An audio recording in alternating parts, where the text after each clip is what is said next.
ovozli asarni tushirmoqchi bo'lsangiz, she'rining tur bekitiga kiring. Tur bekat adresimiz www.she'rinim.com.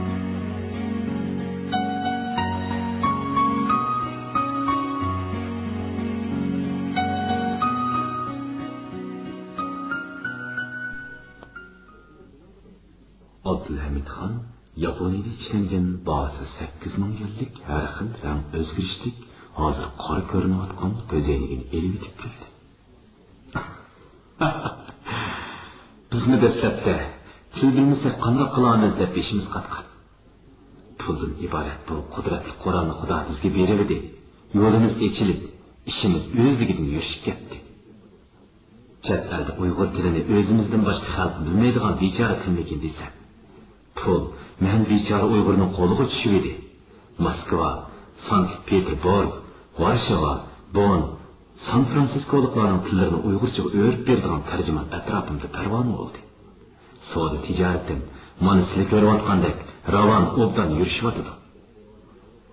Tarix bo'yidan savdo tijorat uchun Yevropaga qanqib chiqqan bir to'p Uyg'ur bolalari Parij, London, Amsterdam, Istanbul, Budapest, Sofiya, Buxarest, Rostov shaharlarida dollar naga qaytsa, shega ushib berib, qo'g'lab berib ovqat qilyapmiz.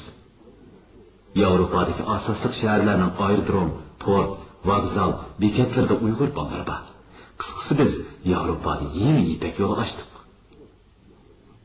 Bu gaplarni da'vatganda u menga zayt sanmay po'yitayotgan vaqtcha olashdek tuyuldi. Ammo sen o'tmasdan u tilga olgan ashu Bakon shahardan kelgan telefon ham Romaniya pochtasidan kelgan telegrammalar bu gaplarning rost ekanligini isbotladi.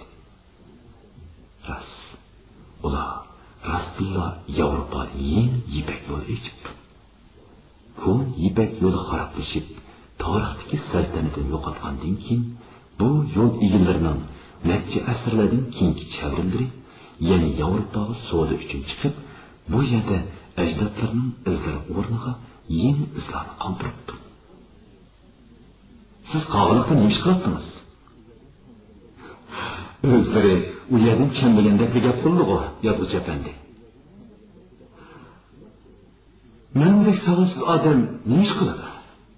Shapaq to'plarni qistirib kiyib, balvoqqa zag'rini tugib, ketmanni do'limga selib, dehqonlarning baxti bor, hasharishida taxti bor, kerazlikda oltin bor, qo'noqlikda tilla bor deb naqsini do'ng to'lab dehqonchilik qilyaptimi shu?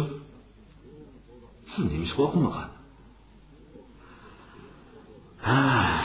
O'qishga kirib yarim oy bo'lganda piyonir qilamiz deb dastlab yaxshi bolalarni tanladi. Birinchi bo'lib men tanladim.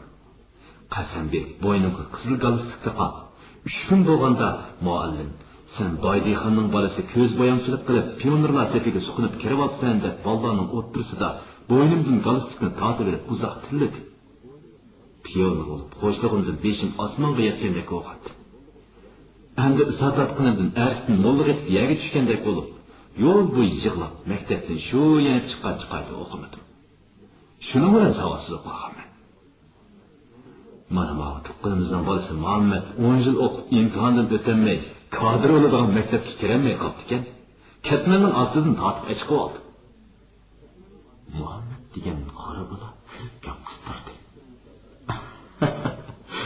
Bir hisobda imtihondan o'tolmaymi obdan qildi ekanman. O'tgan bo'lsam, dadamning etidan nima o'lib baram topgan pulini xajlab o'qib, sizlardek oyda 300 ko'y ishlaydigan kadr olib qolgan ekanman.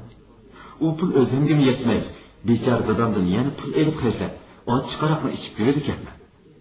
Hozir oyda 2000 dollarga ishlayman. Bizning pulga 18 ming qo'ydik ekan. Men tug'ilgandan tortib hozirgacha dadamning dehqonchilik qilib topgan puli mening 2 oylik ish haqimga yetmaydi ekan.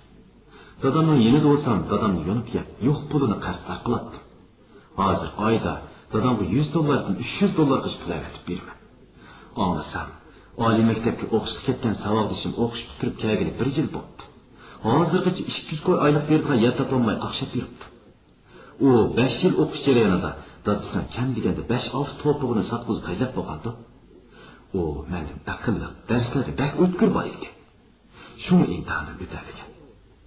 Shu kallasi bilan hozir mushiyada bo'lsa, cho'qim bildanchiqlik topadi. Yana bir mezgil xizmat topolmasa, vatandan ayrilishga chidasa, hech qilaman.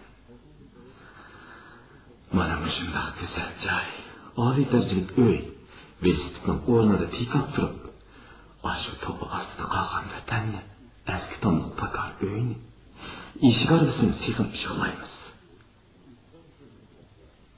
U shu gapni debla ko'zlaridan tarollab yosh quyilib ketdi.